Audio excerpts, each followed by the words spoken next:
Yo, it's a trip when I spit like taking too much room. I'm trying to widen my mind, but I ain't got enough room. The sky is not a limit, the galaxy's my backyard. It's a given that I wreck shit, I never have to act hard. The path is ours, I follow this map to the stars. Through rails and bars, leave a trail of anthrax and saws. In my awakening, the vibe is too strong not to get taken in. Then I skate in these new nights I'm breaking in. Shice there 11-11 on the production line. Better act now, son, you running out of time. Get 'em while they get. Good morning, everybody. We are here with another glorious podcast today. We are here with my friend Chris Grosso, the author of Everything Mind and the Indie Spiritualist. Today's podcast, we talk about mindfulness, meditation, all that good granola stuff. But don't get too thrown off. We tell some fucking great tales about our past because me and Chris used to hang out together a lot. We used to live right down the street from each other, playing in bands or in the Connecticut hardcore scene. We had a good time, man. This was one of my favorite podcasts. This was one of my favorite people I had on. I like to switch it up. Chris has made a great name for himself with these 2 books he's written. He goes around and speaks everywhere. You can find him at Toivo on Franklin Ave in Hartford. Every once in a while doing grounding meditation or, what have you, different workshops and on different topics and stuff like that. It's fucking awesome. He's one of my good buds, and I'm just really glad to see him doing well. But you'll get to hear about all that during the podcast. But right now, I'd like to inform you guys of some of my current sponsors right now. Hartford Denim Company, a.k.a. Hardenco, is a manufacturer of the strongest clothes available. We at Hardenco stand by that statement by backing all of our products with free repairs for the life of the garment. Made using only the highest quality materials. Everything we can produce is cut and sewn in our shop in Hartford, Connecticut, USA. We also specialize in the production of commercial aprons, but not limited to restaurant, bar, and woodworking industries. Please see www.hardenco.com for more information. HARDENCO, Hartford Denim Company, Hardenco.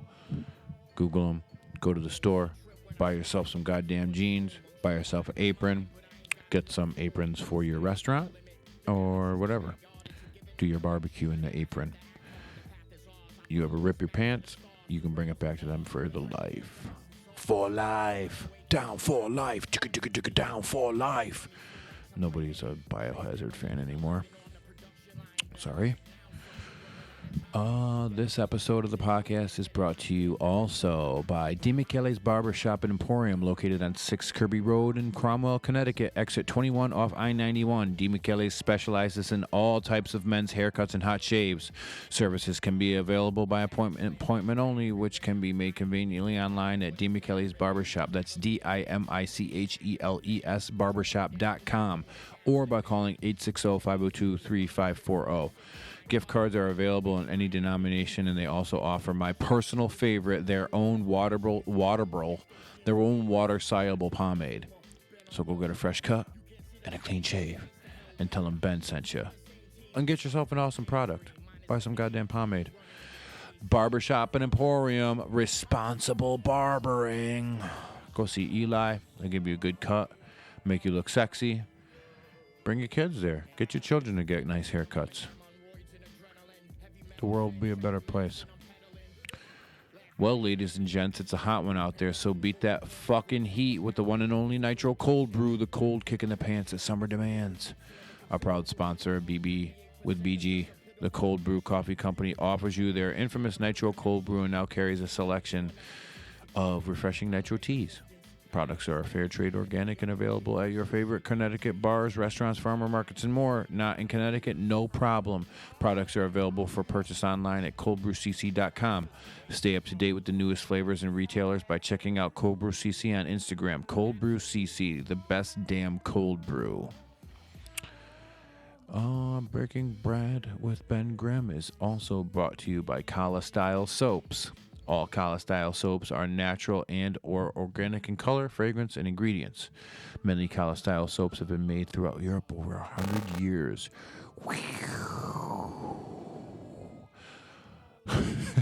That was my, transvaginal Transylvanian hunger soundbite. Sorry. These are very high quality soaps. No animal testing ever. Kala Style has no minimum for opening orders and reorders. Overnight 2 to 3 day delivery available. Gift wrap available with gift card enclosed at no charge. You can call us at 1-800-755-KALA and we'll mail you a catalog. Kala Style soaps. KalaStyle.com. Hit them up. They got a new volcanic moss soap. Alice, if you're listening, babe, I'm gonna need a couple bars of those. Send them over and I got you, girl. All right. We're going to get into this podcast right now. It's pretty good. It's a lot of fun. We told a lot of funny stories. I would encourage you to sit alone while you listen to this and laugh along with the follies of me and my friend Chris Grosso from back in the day. Before we get into that, I hate to rain on anybody's parade, man, but I just really need to say this. This country is going through a real rough time right now of civil unrest, and who knows if it's going to get better. It could get better, it could get worse. I'm not going to preach to you guys. You know, you have your views, and those are your views, and you can stick to those views, and that's what makes us American. You know what I mean? But the minute you put somebody above you and you think your group is better than another group, that's when you're wrong. Okay? And that's when prejudice and racism leak in, and it's poisoning this country. If you don't like anything I'm saying on any of my podcasts, I suggest you unsubscribe. Okay? But I think I speak to a pretty open-minded, diverse crowd. And I don't fucking deal with racial bullshit, man. I really don't. So if you're spreading hate that way, man, take it that way. And if you don't take it that way, me and my people are gonna fuck you up. You know what I mean? That's that. I don't tolerate that shit. My girlfriend doesn't tolerate that shit. My family don't tolerate that shit. My crew don't tolerate that shit. And my friends don't tolerate that shit. I'm not gonna preach to you guys. You could be super left wing, you could be super right wing, you could be conservative, you can be liberal, you can be Democrat, you can be fucking Republican, but the minute you start putting yourself above somebody else because of their skin color, I get really, really agitated. And I think a lot of people know that I don't play that, and I don't really give a fuck. So if you don't like anything I'm saying on this podcast, unsubscribe. That's all I'm saying. And, I think a lot of the people that are hearing us are all we all sing to the same tune, and we don't play that shit. So with that being said, man, I don't know what's going to go on in this country, but stick close to your friends, stick close to your family, and help each other out, and I'm going to be corny, but I just would like you all to know about my favorite Martin Luther King quote. Darkness cannot drive out darkness. Only light can do that. Hate cannot drive out hate. Only love can do that. Think about that as you go into your week. All right? Have a good week. Ladies and gentlemen, Chris Grosso. I break bread, break bread, break bread, break bread, break bread, I break bread, break bread, break bread, I break bread, break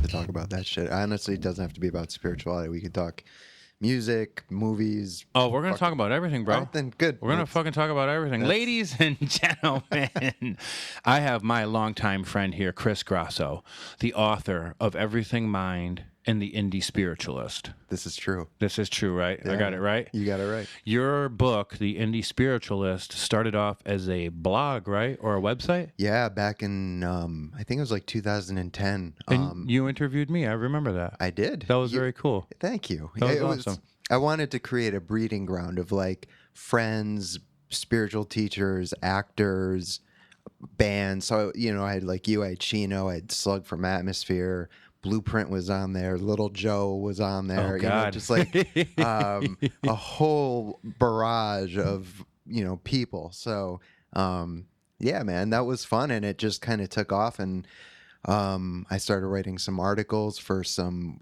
various websites. Those articles, though, were more about my experience with addiction and recovery. And just coincidentally, a New York Times bestselling author had read some of them and got in touch with me and was like, I really like your writing. I'd love to introduce you to my literary agent, which was fucking crazy to me because writing an actual book was the farthest thing from my radar at the time. Yeah. Let alone this New York Times bestselling author, like, you know, offering to introduce me to this literary agent. And so I look up this literary agent who represents a handful of New York Times bestselling authors. I'm not a New York Times bestselling author. Let me be clear about that. But it was, You will be. yeah, my third book will be. We'll see. We'll see. But no, but it was a trip, man. Like, so I signed with this agent, and about a year and a half later, Indie Spirituals came out, and the cool thing about that for me is that it's a book about addiction, recovery, spirituality, punk rock, skateboarding, hip hop. I mean, it melds like all of my passions into one thing. I kind of wrote this book that I wish I had read when maybe I was like 19 or 20, Cool. struggling with addiction. And then I had this really cool guy, Noah Levine, who wrote Dharma Punks. And he's a Buddhist. Not that it's a Buddhist book, but he is been very influential in my own recovery process. And he wrote the foreword for it, which was really nice. And then I got fucking Tony Hawk to write an endorsement. I was just talking to, actually, this is crazy to me, Jess Margera, who is the drummer of the band CKY. Yep. I'm friends with his wife, Kelly. And I saw you at Warped Tour. yeah, right. So They yeah, played that day. Yeah. exactly. That's how I got those passes. And Kelly was telling me, because Bam's gonna write an endorsement for my next book, and Bam was visiting there, and she has both of my books, and he picked them up, and he's like, "You have these books?" And she's like, "Yeah." And she's like, "I know the author," and he's like, "Wow, I have them too." Hawk told me to get them, and Awesome. I don't know if he's read them or not, but to hear that Tony Hawk told Bam Margera to read my books and that he has them was just like, that's kind of fucking cool. You know, never like, thought anything like that would happen. no. And That's then to super see cool. like both of the books were reviewed in Thrasher magazine, and it was like, you know, they were reviewed in Publisher Weekly and all these other, you know, what most authors would care more about. But for me, You got something on your level. holy shit, yeah, to see like the cover of both of my books in Thrasher magazine was just like, that was it. You know, I'm like, wow, Fuck yeah, that was man. it, man. So When I saw you do that a couple years ago, like I had always thought like writing a book was so far from like anything like in my capability or scope. yeah. And now I'm just like, it's not. No, dude, if I can do it, literally anybody can do it. And that's why I was just like, it kind of inspired me because I want to and I have ideas, but I don't want to start it until I'm done with like this next semester. Yeah, smart idea. So like finish your master's degree and then start the book. Yeah. Like, cause I, you know, a lot of it would be like stories from old times, but like Right. I wanted to be out of everything and like have time to devote to this because I Right. want to do it. And I remember speaking to you, I was like, yo, you gonna fucking help me do this when I do it? And you Because know I I don't will. know what I'm doing. But yeah, that's like kind of my next step, dude. As soon like December comes, like I'm gonna start, you know, jotting down ideas and like figuring out what the chapters are gonna be. But That's good. I remember when you did put your book out, but the funny thing is you touched on your history of addiction. Yeah. And that's where me and you have kind of always had a super big connection because we've kind of done the same thing.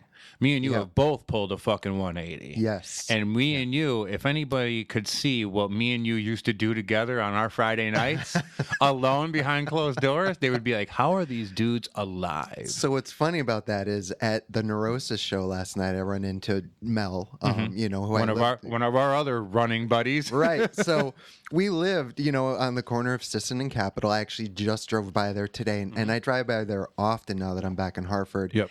And I look at that place, man, and it's like, how the fuck did we survive those 2 or 3 years that we were there? Someone actually asked me last night, they're like, did Grippo live there too? And we're like, well, Might as kind well of. have. Yeah.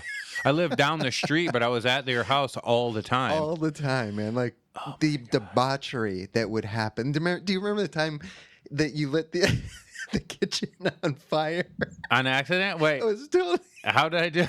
How did I do it? I can't remember. My memory is shot. But once somebody will prompt it, then I remember. Well, so we were really high, like just you, me, and Mel. And I remember you had brought food over, and you're like, "Do you mind? Do you mind if I heat it up in your oven?" And we're like, "Yeah, no, that's cool."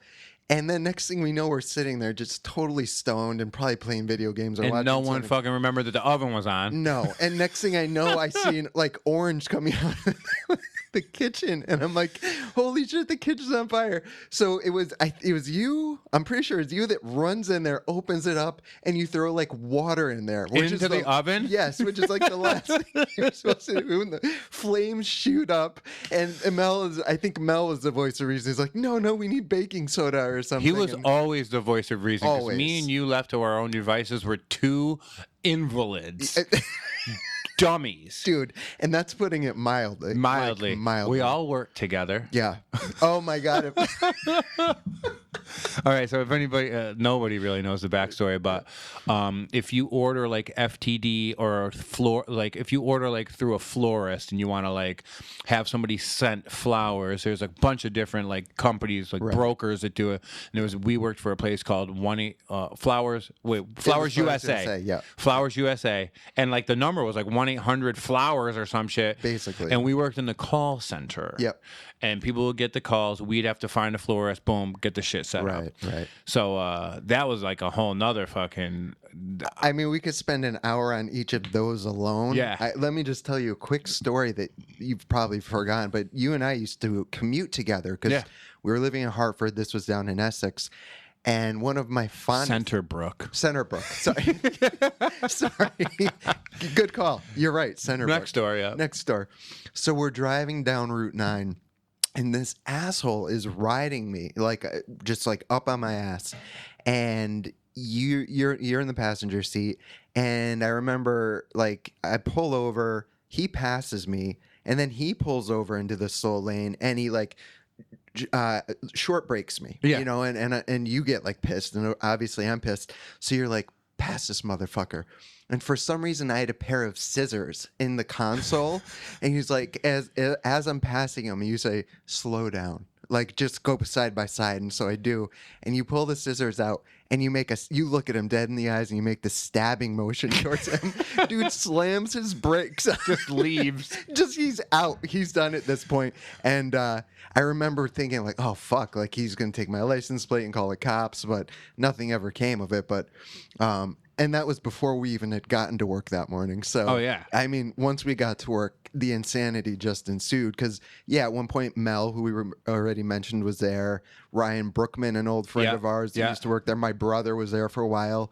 It was just this team of fucking hooligans. And we were all fucked up. Like, high, ordering people's flowers. Oh, dude, I remember I used to get so fucking high and like get like trapped into these conversations that today would annoy me, but I would literally be having like half-hour conversations with like old women on the phone about why they're sending this person flowers, about the flowers, like, and I'm just like nodding off, but I had the headset on and I was just like, you know, there's a really beautiful event. Oh. And I'm on the other side of it, like half drunk, smoking weed, but I'm still same thing. It's like, this is the most interesting thing, like, because you know you're drinking, you want to talk to someone all day long. And so at the end of the day, we're supposed to keep track of how many orders we take, or you know how much work you do. It's all written down.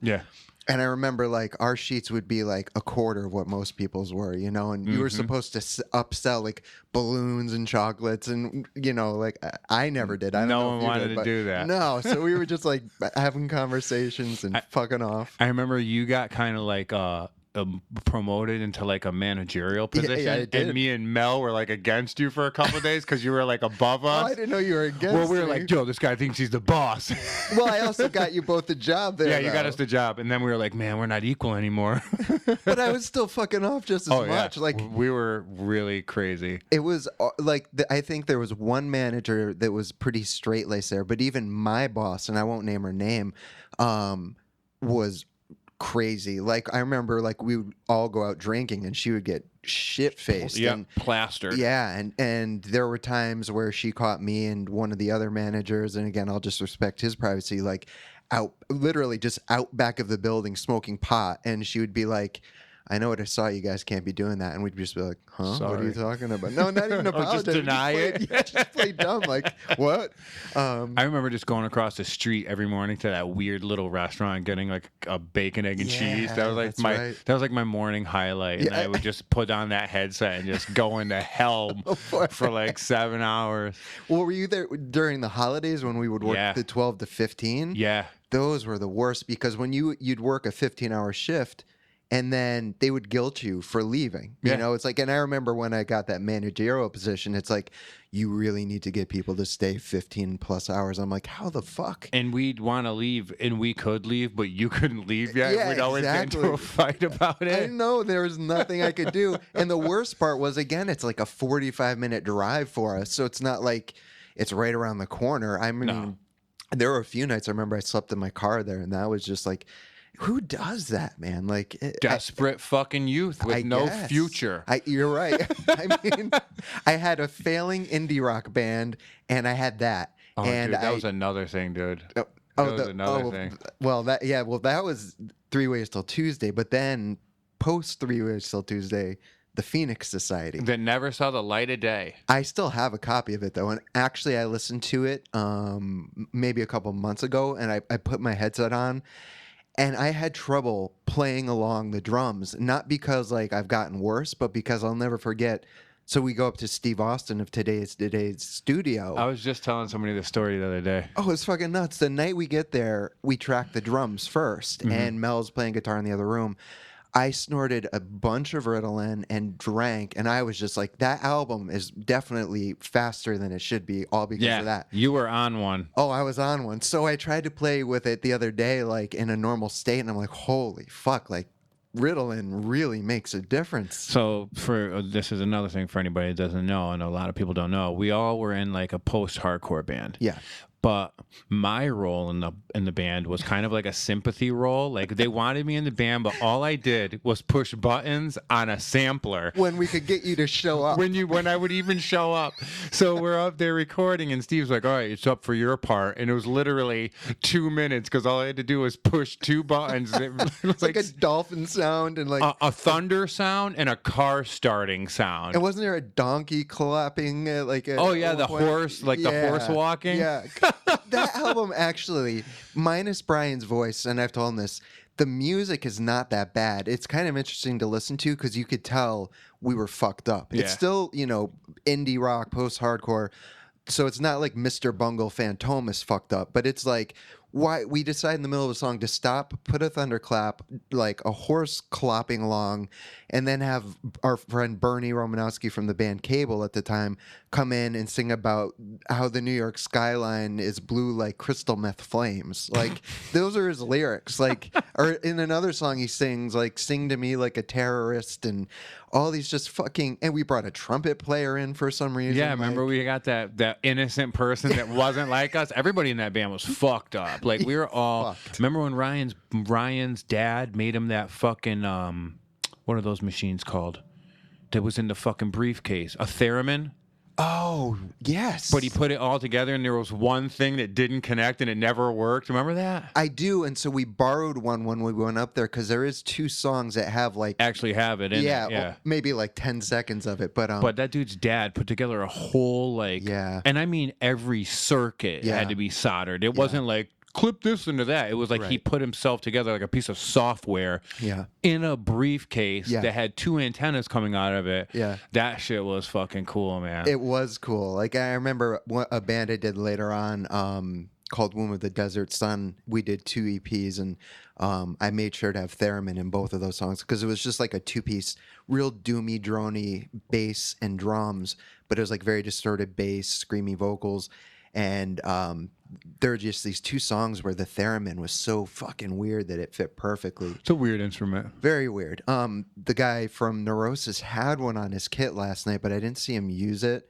But the lights were often like very dim at times. So, But my God, man, like, so we go up there and we record this, pretty decent record. Like, quality wise, it was all right. If we mixed it I was dope professionally. sick the whole time. And that was the first time I ever went through withdrawals. I don't know if you remember, but the next day, like, I brought an air mattress, and I basically spent the next 4 days on that air mattress with headphones on. So, because the guitar amps were in that room with me, everyone else was in the mixing room. Yeah. So I'm going through withdrawals, but I've never gone through withdrawals. So and you're just laying on an air mattress being blasted by riffs. Yes. And I'm like thinking I'm dying. And Steve is like telling me, like, I need Powerade. You need to get electrolytes in you.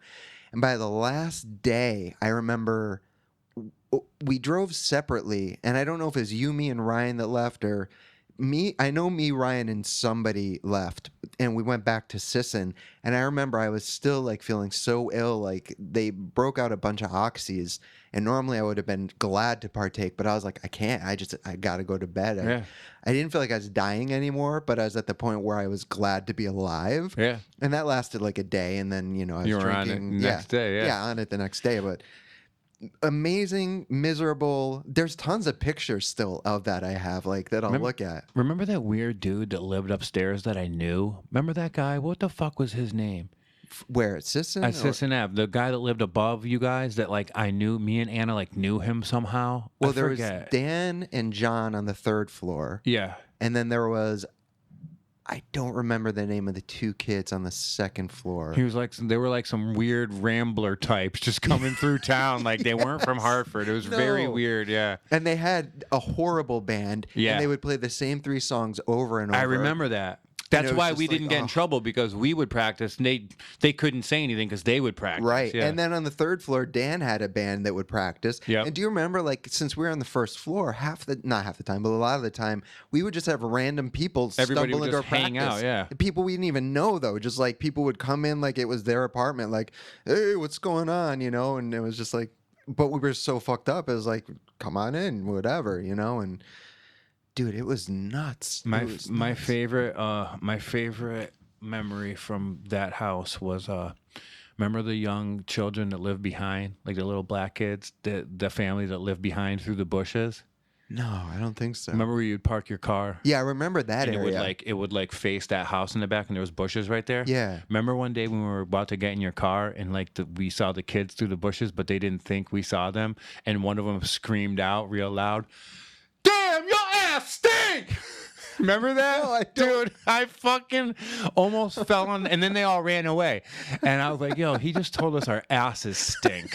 And I fucking thought about that for years. I was like, how genius is that for a child to yell at a grown man? You guys stink. I can't believe I don't remember that. There's a lot probably we don't remember. I just remember just like calling people and meeting them in Chicken City parking lot, copping and coming back inside and just fucking doing my thing. Many PCP runs coming home. I remember there was a random Friday night. Bernie had just flown in. He had been out in Colorado, and he called me up, and me and Mel were there. And I remember I was sitting on the front porch, and I was just smoking a joint laced with TCP. And Bernie's like, "What's going on?" Because he knew, there's always something at Sisson. And I'm like, "No, we got PCP." And he's like, "Cool, man, I'm coming over." And it was just like, all right, we'll see you later on. I mean, to his credit, he's like totally, cleaned up his act. He's a family man now. He's actually like doing amazing in life. But back in the day, like Hem and Cable, like they were getting fucked up all the time too. It was just like what we all did. Yeah.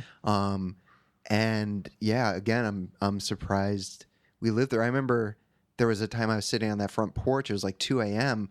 just taking beer bottle after beer bottle, throwing it into that intersection on Sisson and Capitol, where at the time it was the Keg. And now it's a wooden tap. Yeah. But I mean, there must have been 30 beer bottles smashed, and every time a car... Oops, sorry, I'm so excited. Every time a car would roll up, like, you just hear the crinkling. And I'm like, how are cops not being called right now? Like... We were those quintessential white weirdos that lived in the hood. Well... Let's talk about why we named the band the Phoenix Society. Yeah, because of that. What was that? Like a American Legion post or something? It was a Black Firemen's Association, like, just up on Sisson. It was right around the corner. Yeah, right up there. And on one occasion, myself, Jesse Nero, who lived on the second floor for a while. Yeah. I think Ryan and our friend Lisa and maybe somebody else walked in there, and it was like the record skipped. It's like, like You weren't everyone supposed to be in there. No, it was literally all African American people. You have to sign your name in, but they let us in for some reason, and we sat down and we got food, and it was Jesse or Ryan that was sitting at the counter. And next thing you know, like one of them threw up on the counter. Oh my God. And that's when they're like, yo, All right, y'all gotta go. Now you gotta go. But then we gave your white asses a chance, and now you have to go. But here's the thing: is like a month later, a group of us, and I think Mel was with us this time, we're like feeling real ballsy, and we're like, let's go back. And we went in, and I remember it's like, oh shit, it's the Crazy Crackers. Like that's what they called us, and they actually let us in again. This time, no one threw up. Like they were happy to have you this time. Yeah, like we were polite as could be, and that it was. I think at that point we were finally like, yo, let's just name the band the Phoenix Society, like because we couldn't think of anything else. Mm-hmm. So I wonder what that building is now. You know what? Yeah, I drive by there enough, and I should take a look. It's like it might be something with there's no sign, I don't think. That's why I don't notice it. Yeah. I rarely go down that street that way. Yeah. I might get off the highway that way and come this way if there's like traffic. Right. But I never go by there anymore. Yeah. I never drive down Capitol, dude. I used to fucking walk from your house all the way down to me and Anna's house through like probably the most hood part of Capitol. Oh, yeah. Or I would be walking over to that lady Candace's house. Remember that old lady that I used to fucking smoke crack with until like 5 a.m. every day? Oh, my God. And I would just walk. Yeah. Dude, it'd be like 4 o'clock in the morning, just walking through the hood. Like, fuck you, I'm going to bed. Yeah. It's where I'm at now at Capitol. The part itself is nice, but once you start walking like a few blocks into like Lawrence or I forgot what the other. Where do you live? Like what part? I live. It's at 390. It's actually this new Capitol Lofts building across the street from Goldberger's. Yes. Yeah. I was I was there the other day with them, and I was trying to figure out what the fuck they look like. Yeah. They're super nice, right? Super nice. Yeah, awesome. Like the building is great, but once you start walking down and once you get to like park and shit, like even before you get to park. Oh yeah, you can go across the street through those streets, and that's like the danger zone. Yeah, that's where I would cop all my heroin back in the day. That whole that Frog Hollow area, like all the streets off to that side of Park Street, were just like. Any day of the week, any hour of the day, they do not. And it's the same to this day, man. It's like, oh, definitely, it's probably worse. Yeah, probably. I mean, I was walking. This was maybe 2 or 3 days ago, and it was like 6 o'clock at night. For some reason, I don't find it dangerous, even though I'm sure like when it gets dark it could be. But I just like walking through that area. I love that area. Yeah, the houses are super like old. Yeah, right. Like that one little section that's down a little bit. Yep. Over near like the terrace part, how there are all those little like Mark Twain building kind of deals. Yeah. That shit's beautiful, man. Very nice so area. Nice. And so it's like it's tough because. Not everyone there is like an asshole or a criminal, but there is no shortage of them. No, it's just the fucking hood, man. There's all kinds of people. It is what it is. Yeah. So I'm walking about 6 o'clock, and this guy like comes up to me, and he's like, "Yo, what do you need?" And I'm like, and this happens regularly, but like usually I'm like, "No, I'm straight," and they'll leave me alone. Yeah. But this dude just kept following me, and he's like, "Nah, man, white boy in the hood. I know you need something." And I'm like, "No, I don't need anything." I live right there. Yeah, I told him, I'm like, I live right a couple blocks. He's like, "You don't live near here." And I'm like, "Dude, I live like 2 minutes up the road." And he's like, "What are you doing here? You don't belong here." And I'm like, "Dude, yes, I do. I live right up the road." And finally he just chilled. But it was like, that was my first real like, yo, am I going to have to like get into something here? Or, because that's not me anymore. No. Unless I have to, but I don't want to like live like that. But you also don't want to be that dude that's just like being in like always thinking something's gonna go bad, like, when you go into an area like that. No, it's like I remember when I used to walk home every night. I never got fucked with. Yeah. But one night, this dude asked me. He goes, "Do you have any chore boy?" And I go, "Yeah, I actually do." And I had a huge piece of chore boy in my pocket.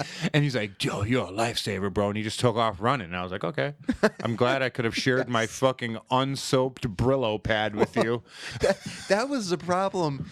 Part of the problem for us at Sisson was that literally, because it used to still be that parking lot, But it was our driveway. The parking lot's still there, but we had our driveway, and then there was the parking lot. And out of that parking lot, it was just like they were selling crack all the time. Yeah, So that was before it was the parking lot for the wooden tap, right? tap, This yeah. is back when it was a keg. So we would literally walk out, buy crack, cross the street, and it wasn't Sam's or that chicken place now. I forgot it was just Ravi. Yeah. You walk in, you get your stem, your Troy boy. So within a matter of less than 50 5 feet. yeah, like You could get everything. and you're good, and you make that same circle like 8-10 times a night. You know, Oh my like God. all night long.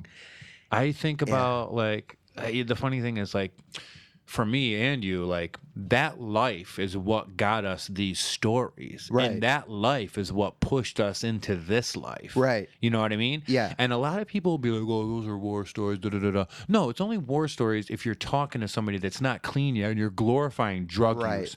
I will tell anybody and everybody Yep. all those things that I went through back in the day. Absolutely. You know what I mean? Yeah. Because a lot of them are fucking hilarious. Dude, you and they're- have to be able to laugh at And they're it. all a learning experience. Yep. You know what I mean? You like you just said, they made us who we are. Like, you know, you're getting your masters. Like, I'm traveling, writing books about recovery. Mel, who lived with me, is finishing his, I think, masters to be an addiction counselor or specialist. All three And- of us kind of like did the same thing. Yeah, even Daryl, our buddy Daryl from Ground Zero and Wrench in the Works. I saw him last night. You know, he's sobered up. I like, run into Daryl all the time. It's That's where I nuts, got man. all this shit from. I go see him he at hooks Guitar you up, Center. right? Yeah. There you go. Dude, I'll tell you right now, if somebody walked up to us while we were on the fucking steps, Yeah. and we're like, in 15 years, you're gonna have 2 books and a third out. You're gonna be a fucking therapist with their master's degree, and you're gonna be working in like some sort of like religious ministry, and also working in like the addiction services. Right. We would have beat him up. Yeah. Oh, no doubt. We would have fucking broke a bottle over his head and told him to stop fucking with us. And that's all that we Yeah. all did, dude. Yeah. It's fucking crazy. Again, it blows my mind. Yeah. You know, like I remember there when the Webster would have shows that we weren't even going to. Everybody knew it was the pre and post party with Sisson. Like Yeah. you just show up, like it went without saying. Didn't matter, like as long as it was like a rock or hip hop band, like it was like, yo, we would just get the random knocks on the door, 30 racks coming in and whatever else, and it was like, cool, man. You know, as long as you're sharing, let's get down. And and then afterwards, We were very generous drug addicts. is it? Because I know a lot of people, and I've even had like an area of my using where it was me alone. Yeah. But when we were all together, we were just like, here, you have some. You know what I mean? It was so weird. With one exception that I found out about a year ago. I was talking to Ryan Brookman, who was our keyboardist in the band. Him and Chris, our bass player, Ryan admitted to me, and I never knew this, they would bring in alcohol, but they would also hide every time before they came in a 30 rack outside in the bushes. because everybody would go through that shit. Yeah, so quickly. And I mean, I don't know if you remember, but like we would make last minute, like literally running to the welcome package store, like 4 blocks up on Capitol. Like Yeah. it was the closest one, and it would be like 7:50, and this is when they used to close at 8. Yeah. And we would That's literally how be fucking running. long ago that is. Yeah, like I remember Sundays package stores weren't open, so like Sundays were my day to like just sit there and feel like death, and like even weed wouldn't help at that point. It was just like I remember every Sunday was guaranteed to be like my horrible, I feel like I'm dying kind of day. Yeah. But then Monday morning you pick right back up. I'd always buy enough Saturday thinking I'd have some for Sunday. But you Yeah, never, right. nobody does that. Nope, never happens. Never happens. And the thing is, like, we all kind of dispersed. In 2005, I went to rehab. Yep. But I think you guys had kind of moved out of that spot before that. Yeah, I'd moved to Florida. You and- moved. Yep. Mel did something. He moved in with his dad or something. Yep. And we all kind of like dispersed because we didn't know where the fuck we were in our Yeah. lives. And then later, here come a couple more years, and we all see each other like, wow, Look what what happened. Yeah, man. I hit my first detox rehab was 2004. Unfortunately, though, I went through this series for like Yeah, I remember. 8 years of like I'd be clean for a year or 14 months, something like that, and then just being introverted, I would get my apartment and isolate. I'd still be working, but I was basing my semblance of recovery on the external. Like I have the job, the girlfriend, the car, the apartment. Yeah, you're all good in those highs. Yeah, exactly. So I don't need meetings anymore. I don't need this or that. And I want to be clear. I don't advocate for one form of recovery over another. No, what I advocate for is you please find what works for you. Yep. And stick with that, Yep. And that's all I'll say about that. But yeah. So I would pull back from like all of it, and inevitably I would just end up drinking, and then lose the girlfriend, and then end up back in a jail cell or an emergency room or a psych hospital, like any of these number of places. It was such a vicious cycle, man. Yeah. And to still see people like losing their lives. I mean, I don't personally know people on a daily basis that die, but of course people do die on a daily basis because of this. I know a few people that have died over the last couple of months, and it's just younger people too. And it's absolutely tragic, man. So I know, like, I'm glad you said, like, yes, we're joking about like these things that we went through because it is important to have a sense of humor about it. I have to laugh at the insanity. I felt so sorry for myself for so long, and that's not what you're supposed to do. Right. You know what I mean? You're supposed to kind of like it's all a lesson. Yeah. But I look back on all that crazy shit, and I'm just like, that was a fucking fantastic, crazy time. Yeah. A lot of people wouldn't be able to have those kind of like interactments and just like situations like they weren't all bad. We weren't fucking in the gutter drunks and heroin addicts the whole time. Right. We had some fun fucking times, and we knew a lot of fucking like cool people. Yeah. But we were still those fucked up motherfuckers.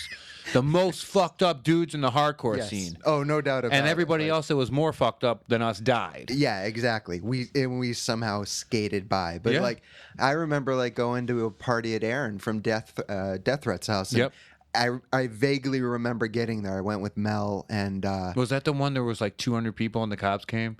I don't remember because like I remember dragging you out of parties and like picking you up, and like, putting you into my car because your thing was alcohol. You did everything, but your drug of choice was alcohol. Yes, alcohol, and then whatever else is around. But it was always alcohol. The only time I drank is if I was with you, or like it was the only thing to do. Right. Remember when we went and recorded with Steve Austin and all we did the whole time was smoke pot and drink fucking Knob Creek?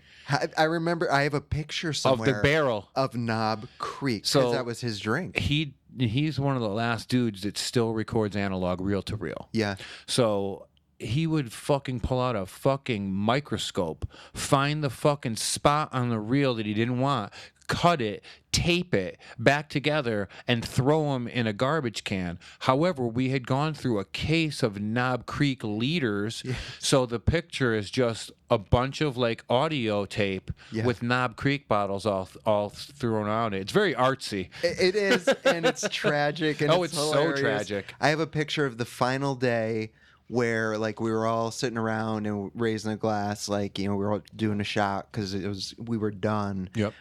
He had that snake skin on the wall. I remember like the only two movies I think he had that we watched were fucking Zoolander and Debbie Does Dallas. Yeah. I don't know if he had anything else, but I think that's all. Steve Austin, known Satan worshiper from the band Today's the Day, huge band on Relapse Records back in the day, let us sleep in his studio. Yeah. I slept under the board, like the mixing board.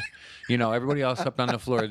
And he didn't give a fuck. Right. No. He's like, all right, guys, I'm going home to my wife and kids tonight. I'll see you tomorrow morning. Yeah. And we would just fucking drink ourselves to sleep. And we would get piss ass drunk, and when we're done recording, he has so many guns and so much ammunition. Yeah. And we would just pull them out and look at them. I'll never forget the one time he got so mad at me because I had like a sniper rifle and I pulled the trigger. And it was empty, of course, but he gave me like a real dad talking to. He's like, you don't do that. Don't do that. And I was just like, I'm sorry. Where was that Clinton mass? I recorded with him twice. That was, I think, Clinton.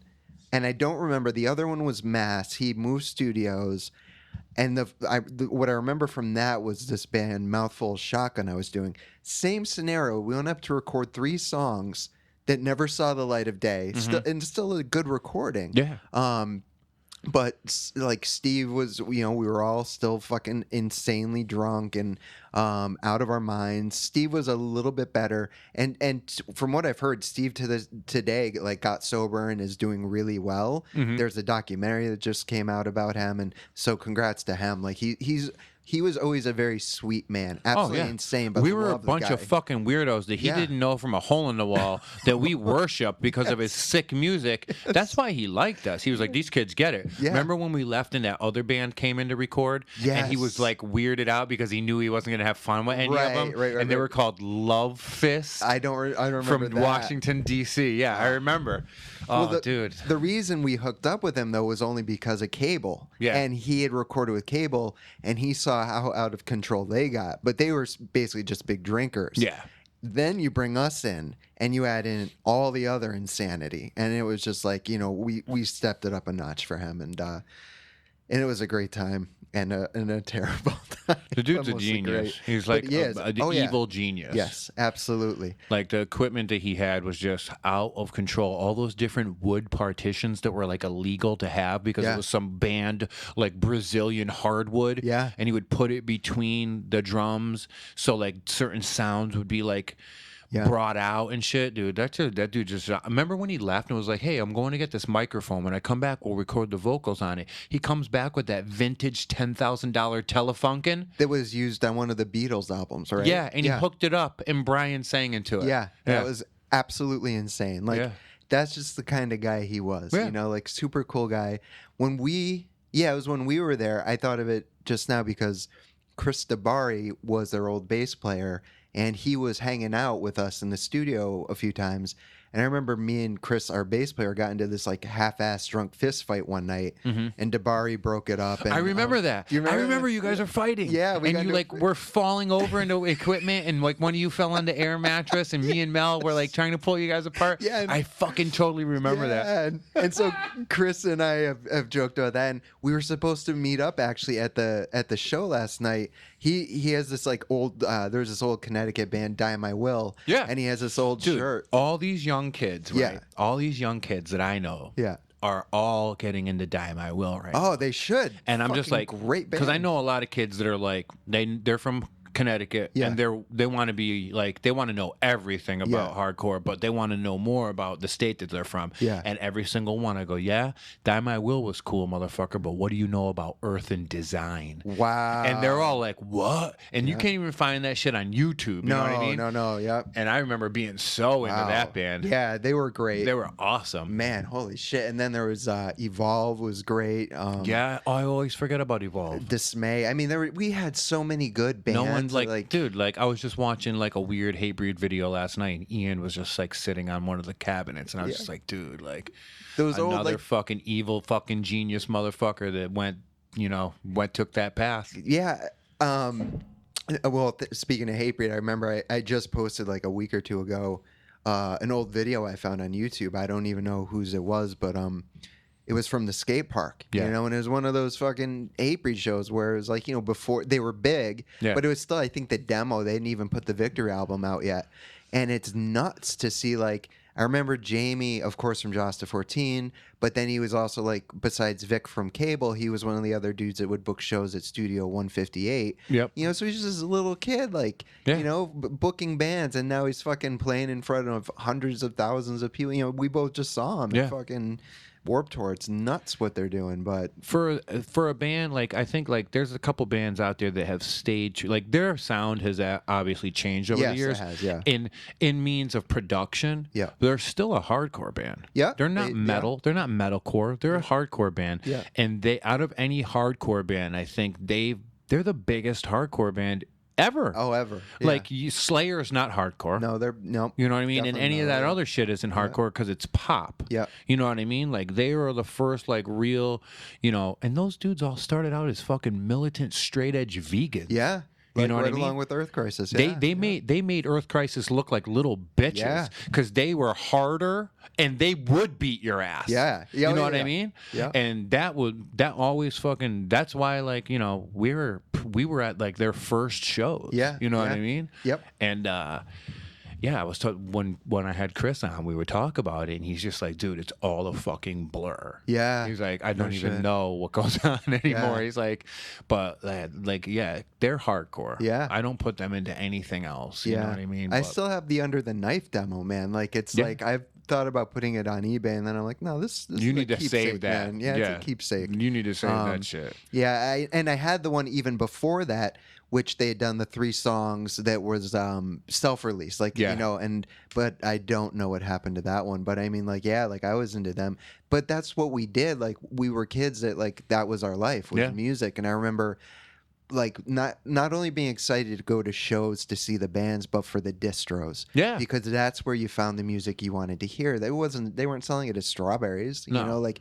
you found the demos, you found the 7 inches, 12 inches. Like I remember, you know, buying Snapcase records and shit. Like, and it was like a fucking field day. Boys That's Fire, Grade, like all these just abstract bands. And that was the cool thing was then you had like Dead Guy and ISIS and Coalesce and All the fucking Green- weird progressive offshoots. Yeah, but they would all play shows together and then Mm-hmm. throw like Texas Is the Reason into the mix. And you have like these shows with them and Game Face. And it's like, what the fuck is going on? It was such an amazing time for music Yeah. where it would just be such a weird mix of bands, but everyone respected each other for the most part. Yeah. Because it's like, you know what, man?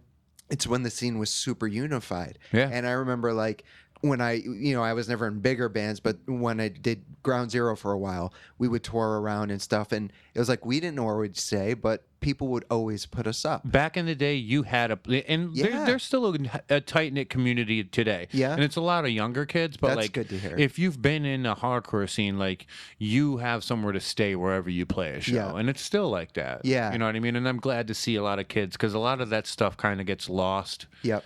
As the years go on and as people get older, but I know Right. a lot of people that still live like that. If anybody was coming through and was like, Ben, we're on tour, could we fucking crash at your house tonight? Yeah, like Right. because any people did that for me. You know Right. what I mean? So you give back. Yeah, dude. But it's times are so much different because we didn't have YouTube back then. We didn't have you know, anything. No, it was we literally- had MySpace, but like 10 years Yeah. into it. Yeah, exactly. Yeah. And then that changed.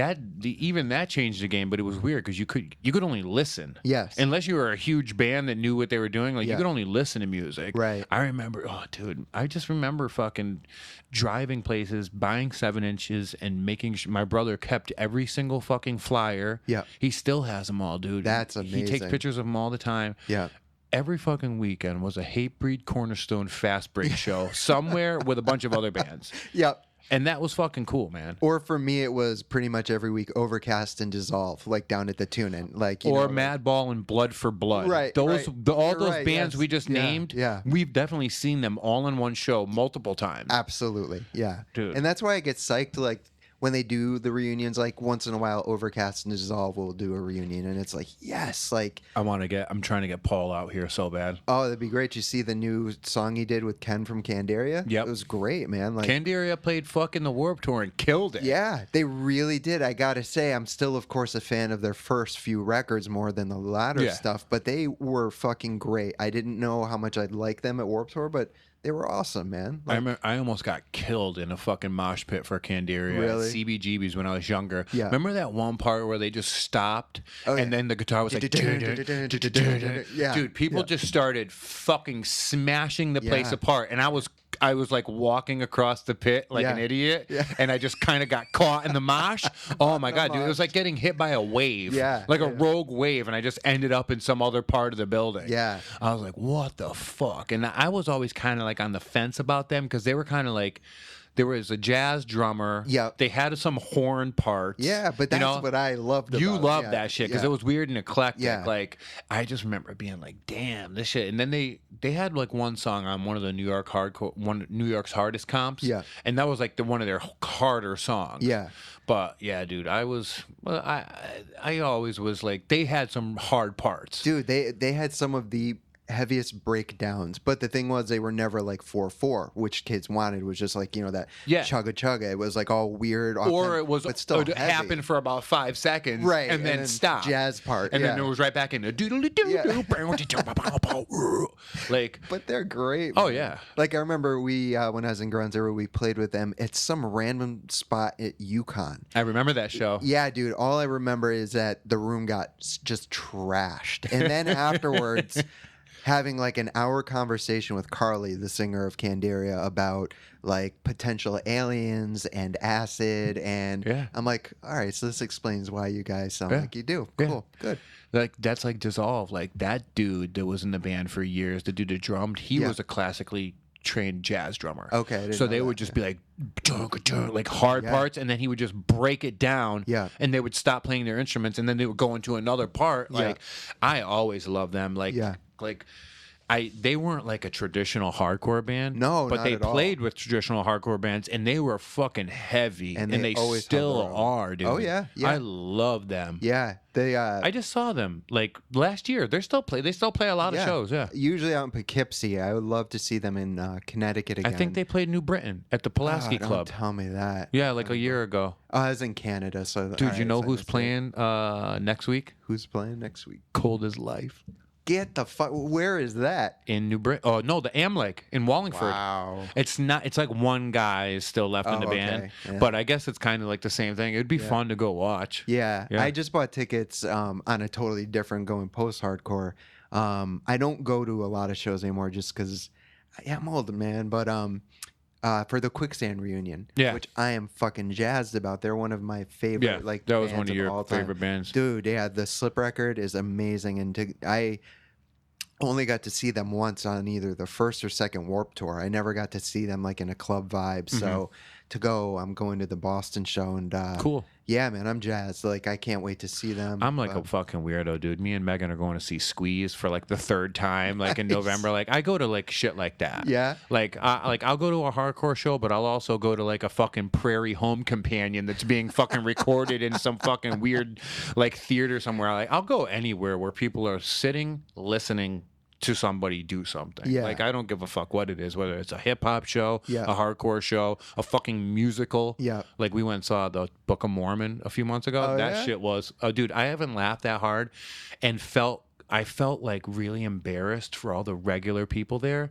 But you figure everyone there kind of gets it. But there's Right. probably some people there that thought they were going to see a musical and didn't know what the Book of Mormon was about. Right. It's a huge smear on religion. Yeah. And like looking over and looking at some of these older people's faces, I was just like, dude, my heart was beating out of my chest. They do like a fucking 6-minute skit about fucking God in the ass. Wow. And it's a musical with all different kind of people singing it, and they did it. They also did it in like Swahili, so they did the English version, and then Oh, my God. and I was fucking in tears. But then you look around the room at these conservative old white motherfuckers, and I'm just like, these people are probably dying inside. Wow. I love that shit. Like Yeah. I love any kind of performance. See, I definitely have not seen that, but that reminds me of I was at the Bushnell, I think it was in November with my brother, and it was such a weird dichotomy because we went to see this really fucking great hip hop lineup. It was Rakim and all that shit. Yeah, I saw that. Mobb Deep, Rakim, Big Daddy Kane, fucking Nice and Smooth, Daz Effects, like Brand Nubian. I forgot what the name of that tour was. I think it was like the Legends of the Mic or something like that. Like, and Rakim was like the headliner, right? Yeah. I remember you posted a bunch of videos and you were like losing it. dude, because these are like some of my favorites. Like Oh, yeah. the best hip hop show, and I'll come back to this story in a second, that I saw was at Jones Beach. It was Rock the Bells, and that you had the Tribe Called Quest reunion where Mos Def was their hype man. They brought out Buster Rhymes to do Scenario. You had The Far Side, you had Souls of Mischief, you had Redman and Method Man do a set, Ghostface and Rakim do a set, Ghostface and Raekwon. You had Immortal Technique, you had Black Star, Dead Prez, De La Soul, and all these people are bringing out acts, because they're in New York. Nas was the co-headliner with a live band. He brought out Jay-Z. I think De La Soul brought out that was Tribe Called Quest. Somebody brought out fucking Slick Rick. Anyways, so that was That's like a monster fucking dude, day. that was my dream hip hop show. I kept waiting for De La Soul to bring out MF Doom. They didn't, but if he was there, that would have sold it for me. But grateful to have seen Tribe, before Fife passed. But anyways, fast forward back to this show, the Legends of the Mike concert. So that's on one side of the Bushnell. To get to the bathroom, you have to go to the other side where there's another stage. And on that stage, they're having I don't know if it's a play or an opera, but it's all like old, 50, 60, 70-year-old white people in tuxedos. And I remember being like, what the fuck is, what is going on? Two polar opposites. Polar opposites. And what I also remember is I felt so much more comfortable, obviously at the hip hop show than I did at that other. Oh, yeah. Walking around there.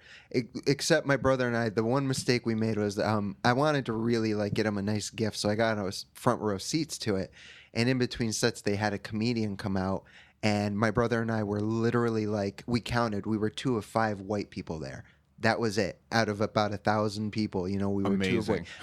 So first of all, though, everyone in the audience was super cool to us. No one gave a shit except for the goddamn comedian that he was like, yo, look at these white boys. Yeah, he kept calling out the white boys, thinking we didn't know anything about hip hop. And I'm like, dude, you don't even know. I grew up on this shit. I'd like to just tell everybody that Chris is sitting in front of me right now with a Public Enemy Fear of a Black Planet shirt on. Yes, true story, right? And I've got my boombox tattoo with respect. I mean, I have such a deep love for hip hop, so important to me. But anyways, that was just such a weird experience. And I just remember laughing because anyone that was in the Rock Him venue had to go into this other area to go to the bathroom. And so what those people must have been thinking. What the fuck? Couldn't you hear? That's crazy. No, and that's the thing. Actually, you couldn't. They have really good soundproofing. I got to give them that. Dude, so. we did, when the Party Starters was still doing shit, we did, fuck, I forgot what happened. Remember when we were doing a couple shows at the Wadsworth? Do you remember when we did Andrew WK at the Wadsworth? Okay. Yes, I do remember that, yeah. So they would try to book these other events at the same time. Yeah. And there's a theater under it. Oh, boy. So we would do shows down there, and they would be having events in the ballroom upstairs, or we would be doing stuff upstairs, and they'd be doing something downstairs, and we would always get complaints. Yeah. So the day of Andrew WK, you know Donovan? Yeah. You remember his not friends, but I know. Remember his fucking weird one-man band called Roman Wolf? That I don't remember. He just had a moog, and he would just sing and play weird fucking notes. Sounds about right. Some lady comes walking up to him while he's performing in front of hundreds of people and tells him to turn it down. She made her way all the way up to him, and he stopped, and he berated her. He was like, get the fuck away from me. Good this for woman him. was 70 years old. He called her an old white bitch or something. Yeah. And I went up to her. I was like, miss, come on. I brought it downstairs. Listen, this is a performance. You can't fucking do that. You know what I mean? Andrew WK goes on. Oh, God. People are stage diving inches away from the fucking art on the walls. They had those things in the movie set up, those partition things, Right, those little right. ribbon things you can move. But Yeah. people were knocking them over. People were fucking stage diving. Oh, I yeah. fucking chipped a bone in my elbow Wow. because I stage dove and then fell into a fucking hole and just crashed my elbow on the ground. We get a call from the fucking Wadsworth the next day. They were so into it because this was the time they were trying to get a younger crowd in. That's why they let us do shows there, because people were signing up. People were coming back to go to the museum that were younger people, right? That's great. Above that ballroom upstairs, there's a exhibit of different spoons from different time periods around the world. Victorian, BC shit, really crazy, thousands of year old spoons, and it's all in this one big case, right? Right. The vibration from Andrew WK moved every spoon in the case back. Wow. And they were all against the back fucking wall, and they had to get a professional to come in to open the case and rearrange all the fucking spoons back. I thought you were going to say just shattered the case No, out. That no, would've they just sucked. vibrated them all. One time we did a show with Manic. You know that band Earth? Oh, yeah. Love Earth. Yeah, Dylan Carlson. They played downstairs, and they were having a fucking fundraiser upstairs. People couldn't even hear because those dudes crank. Oh, yeah. And fucking I think that was the straw that broke the camel's back, and That they was never it. had us come back after that. Man, I was going to say there's always got to be that asshole, but they didn't do anything wrong. Just two worlds collided, and they couldn't fucking handle it. Yeah, I remember often at Studio 158 or the Tune In, there'd be like some dicks that would like flood the toilet with toilet paper, and it, like the show would get shut down. But that was a different thing. I mean, like, dude, the tune-in was probably the highlight of Connecticut hardcore. Well, the Anthrax was, but that was like a little bit before both of our times. Just pre. I hear the stories all the time, and like I see the videos of like Inside Out playing there. Every and fucking iconic hardcore band from America played there. Yeah. I'm bummed, but for me, so it was funny because it was either the Tune-In or 158, and I loved both. Yeah. Like, it was just 158 had a bit more of that like noisy, chaotic, bloodlet smaller, stuff. smaller venue. But then you would have like the Tune-In would still bring some of those bands, and I remember 108 played the Tune-In and Studio 158 in the same day, and my brother, being the trooper that he was, like went to both shows, and it was a good like hour drive between the two clubs. Yeah. There was also the Boiler Room. Yeah, Don't forget about that. This kid just hit me up the other day, and he wants me to show him around Central Connecticut and show him the buildings that all the old hardcore buildings were, and no one fucking know. Like, there's literally like Pete Morrissey and like 3 other people that are still going to shows now know what the Boiler Room was. Yeah. Like him, Aaron, AJ from Mind War. There might be like one other dude that's still like active in hardcore that know what the fuck that building is. Now this might just be folklore, but didn't AJ at one point get into a fight outside, rip a bumper off a car, and beat a guy with it? And then probably went inside and shot up heroin in between his fingers. I still talk to AJ on a daily basis. Well, not a daily basis, but I'm in touch with him all the time. He's a good dude, yeah. Yeah, he's got a band now. Him and I think he's in that Shadow Dwellers band with Aaron and Bubba. Oh, I think he's in there, yeah. I know he's been him and Daryl started a band that lasted like 2 weeks, but it was cool to see him at least. Yeah, But, he hits me up all the time. He was in a great band guy. called Nothing... Forever Nothing or something, or that dude's a fucking another like just weird musical genius. Yeah, Mine were like these kids nowadays in Connecticut. Yeah. They want to get into all that old shit, but none of them can find it. Yeah, well, and that was what we were getting into, right? And it was still old when we were listening to it 15 years ago. Yeah. Well, what I would like to find that I can't get my hands on, if any listeners have a copy of, is the Mind War Evolve split 7-inch. Oh God! Remember, I didn't even know that there was. Oh my God, that used to be like I think I had bought like 3 copies because I just played it out so much throughout however long it was available for. Mm-hmm. I have searched the internet for it. I can't find it anywhere. But if anyone has like a was it a 7-inch? Yeah, it was a 7-inch. Mind War Evolve split 7-inch. If anybody can come across it or give me that link, send it to me. Yeah, that would be. You would love it. I mean, it was great. I stuff. remember having a tape with a bunch of off songs that never made it onto albums, and they had that one song, Black Gold. Do you remember that the Mind War song? Yeah, Black is Gold. That was on the 7-inch with Evolve. They played a fucking show in Meriden. God, maybe 6 or 7 years ago. But they only played 2 songs. Really? Because they had to like have everybody relearn the songs. But like AJ came out and played 2 songs. It was with like Donnybrook and 100 Demons or something like that. Oh, cool. And he came out and played a couple songs. Yeah. Well, but that's the last time they played. And now that you mentioned Meriden, we have to talk about the Hanover House. Oh God, that's another thing, dude. People and this kid that I know, Jason Rook. Yeah. He's not even be able to take a picture of it because it's not there anymore. Oh, I didn't know that. It's a fucking parking lot. They raised it. That's too bad. The Sting is gone. Wow, really? That's like a Stop and Shop plaza in New Britain. I saw the 2 shows I remember seeing at the Sting was one when I was in high school, is fucking Sacred Reich and Pantera on the Vulgar Display of Power tour, which was great show. And then fucking Neurosis, Cable, Bloodlet, and Hatebreed in the same venue. That's what I'm talking about. Like, Connecticut put on shows like that. Yeah. The only weird thing was, it had that high stage. Yeah. So to see a band like Cable or Bloodlet up there was Up high, it was weird, but it was still such a great venue. Like, I saw, or Snapcase was there once too. the coolest thing that I got to see there was something that I would never see again was Only Living Witness. Oh, see, I never got to see them. Dude, so cool. I had a fucking bumper sticker. I put it on my mom's Taurus. She was so fucking pissed. And then I saw Slayer there for that Valentine's Massacre thing. Yeah. The whole story about how their 18-wheeler hit my mom's car. Oh, I didn't hear that story. Well, listen, so me and Chauncey, Eric, went to Bristol Eastern High School, and we needed tickets. And he goes, yo, if I give you money, can we go on can we go on lunch and buy tickets at the Sting? And I'm like, yeah, fuck it. So we drove all the way from Bristol Eastern High School in my mother's Topaz to the Sting to buy tickets. That night, they were playing. Right. I pull up in the front parking lot, and there's the tour buses in the back, and there's two 18-wheelers. And this is like, Slayer is probably still that big. Yeah, oh yeah. And I yeah. park behind the 18-wheeler, and Eric's in the car, and I go in. No, we both go in. I come out to hearing like the backup beep of a truck, like beep, beep. And I just see my mother's car being pushed across the fucking parking lot on the sand going, Oh my God. and he's backing into my mom's fucking maroon Topaz, the 18-wheeler driver of Slayer. Yeah. Dude, I jump up on the fucking cab and I'm like, hey, stop. And the dude just goes, you better get off my cab, boy.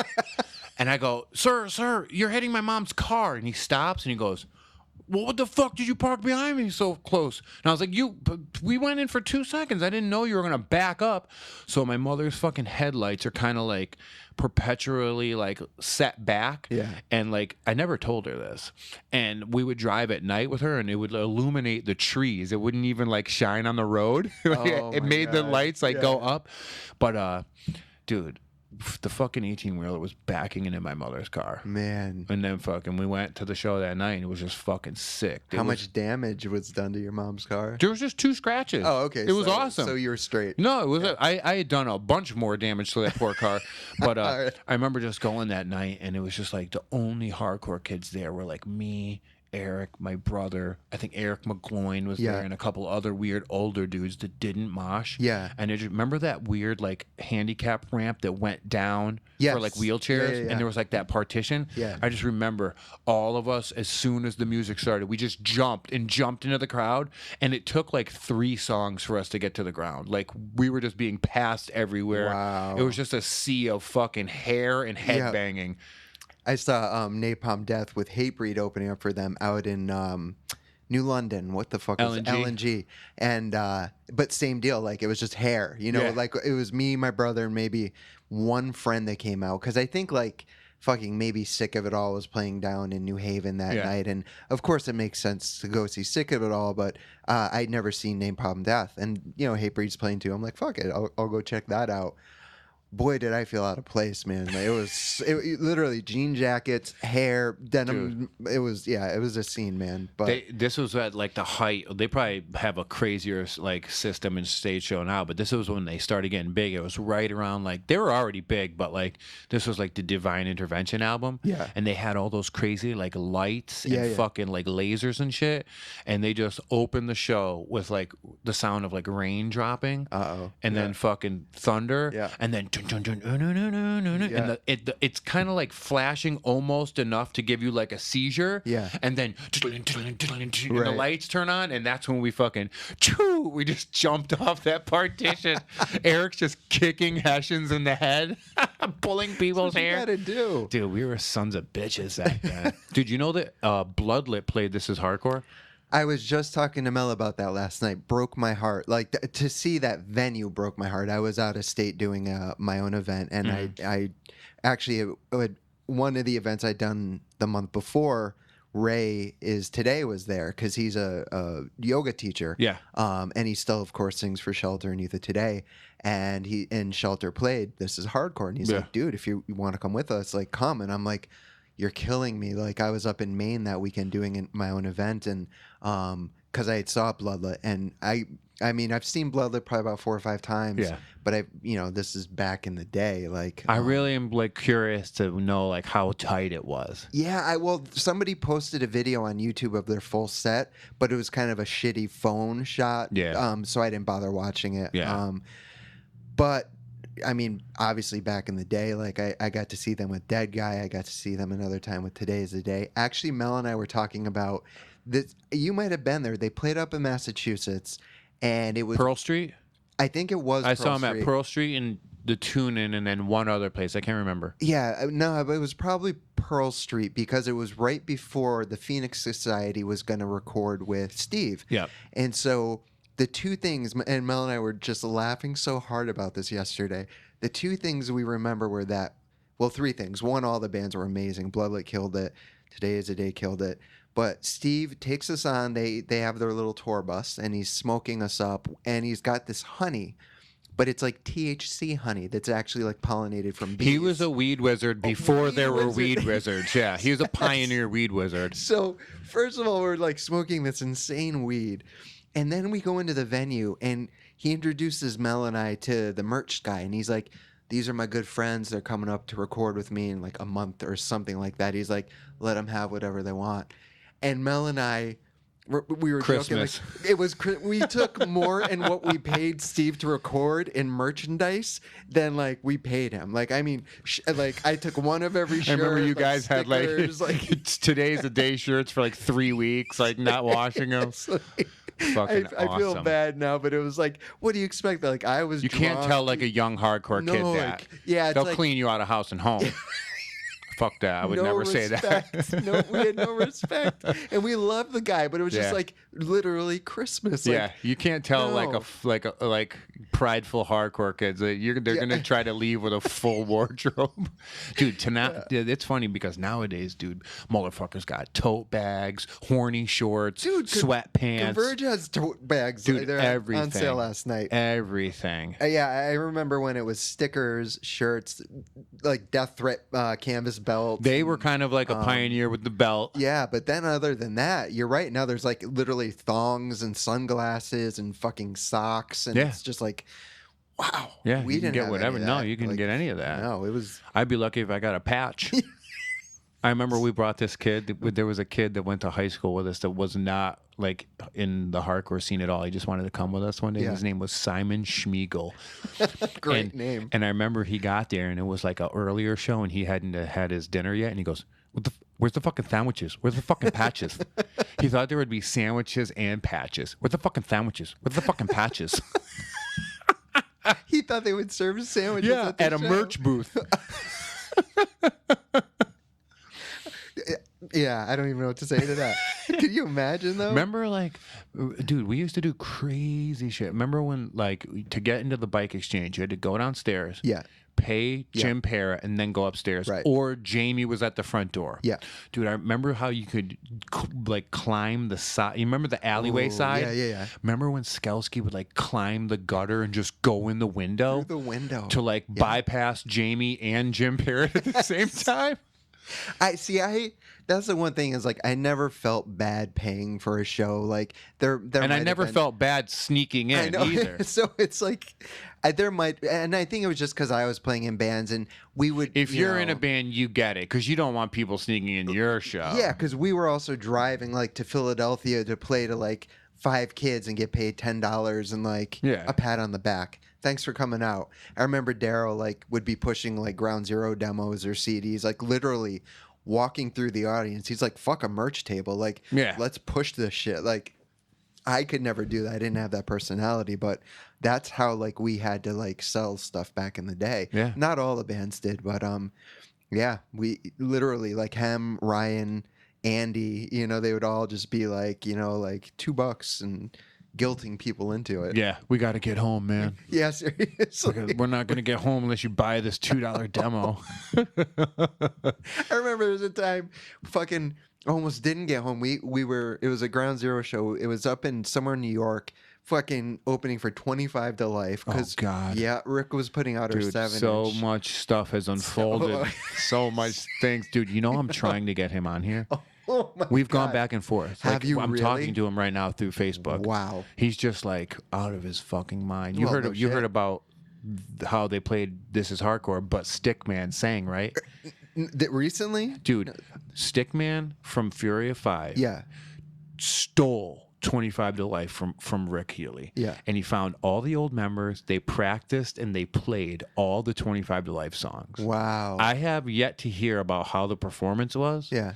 But I almost went down to Philly and got a hotel room just so I could grab Stickman and bring him back to the fucking hotel and do like a podcast. The last thing I saw of Rick was not too long ago was at like a benefit outside Did you see his YouTube video? It was just him singing, and I think it was just a guitar player. And that No was it. drums. No, And no and he bass. keeps going unity. And that one dude, there's like a dude in the pool. There's like a guy with like a keg cup, like banging his head.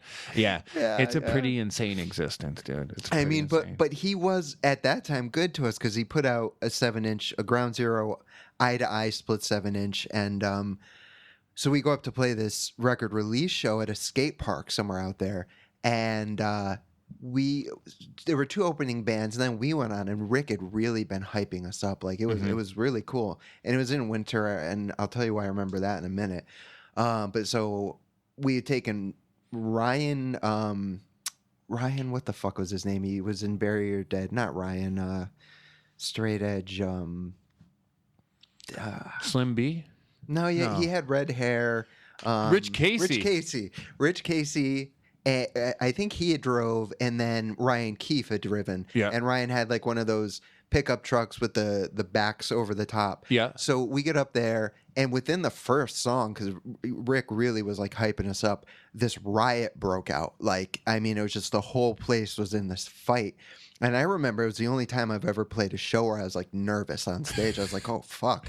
So after like the riot breaks out, literally half the crowd is kicked out, and so we finish our set, and then we go to leave. And it was like a 5-hour drive, sort of wherever that was in New York, and Rich's car won't start, so we have to get in the back of Ryan's truck, but in the way back, Yeah. where there's no heat. Bed. And this is like January. Yeah. You know, so we're like negative whatever in upstate New York. No blankets, just us and equipment. And it was it was a night, man. Yeah. It was a night. That's my last like personal like Rick to life's memory.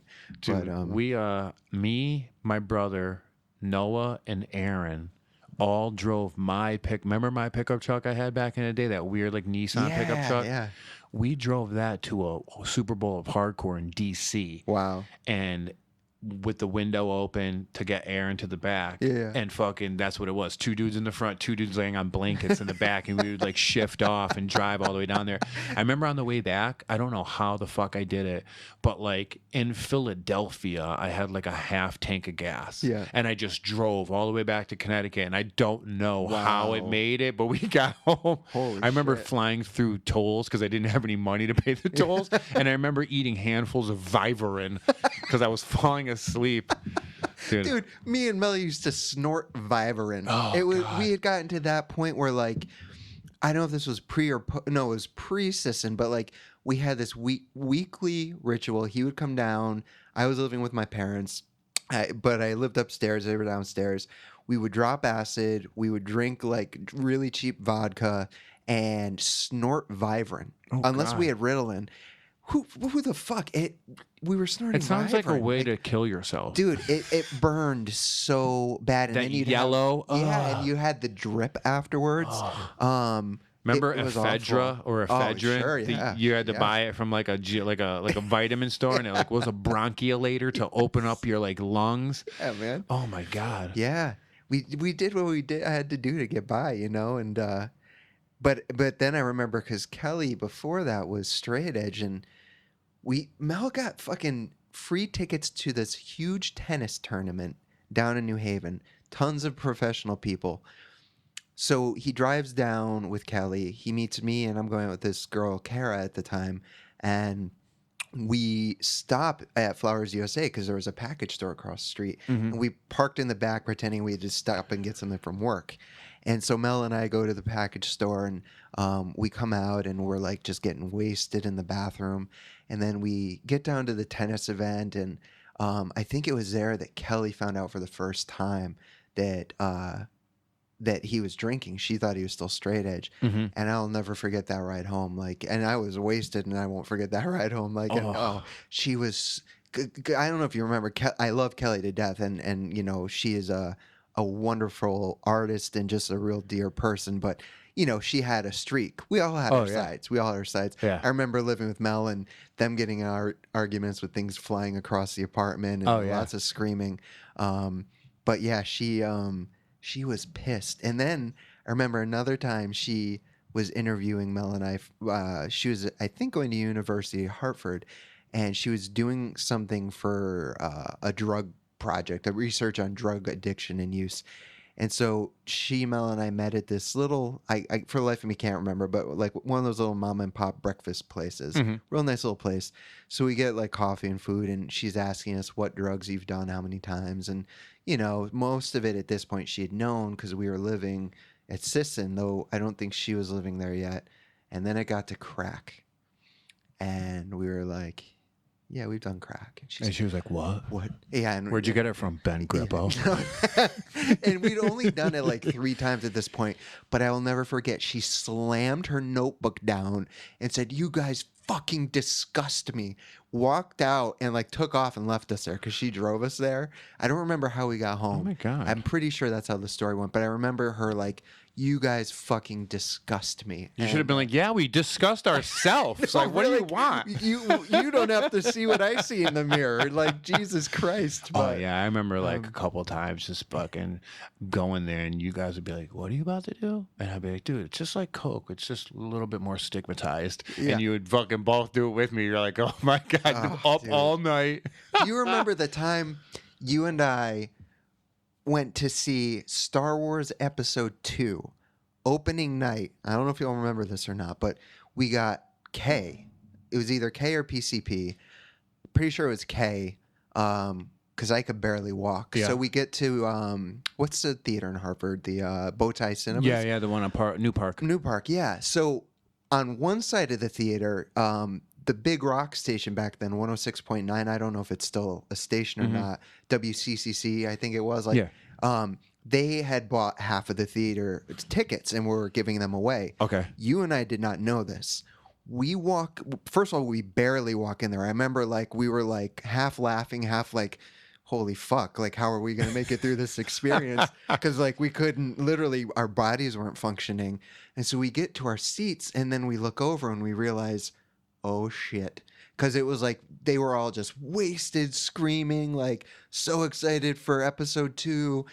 And you and I were just like, oh, and we made it through. Yeah. Like we stayed and endured, and obviously by the time it was over, we were somewhat better. But man, that was a rough memory for me. I remember you and Mel went and saw 2001. Yeah, right. We smoked so much fucking dust in the parking lot.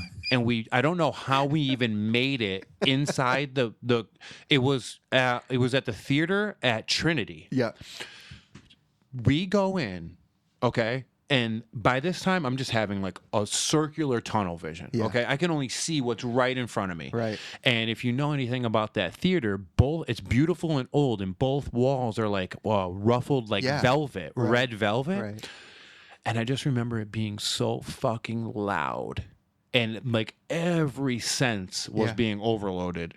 And I remember it got to the part where like it's just like, "Nyeh," and that monkey is just smashing the bone. And I just looked at Mel and I go, at the same time, we looked at each other. We're like, we gotta go. We gotta go.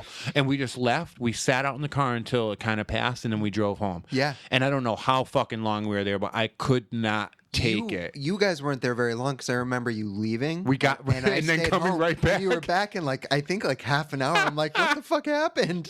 And you're like, the monkeys. You were like, I was just like, that one Jesus part, Christ. it's like all the audio drops out and it's just like a ringing. Yeah. And that one monkey's just smashing the fucking ground with like that weird animal's femur bone. Yeah. And we were just like looking at each other and like every single point of existence was flying through our brain at one point, and I was just like, we can't do this tonight. No. This is not the right movie to watch. We did some dumb shit. There was, I don't know if you were with us for it was the Millennium, as a matter of fact, where they were advertising the big Millennium lights down at, I don't know if it was Bushel And Park. we would for that whole month we would yell out the window, "Millennium!" Right.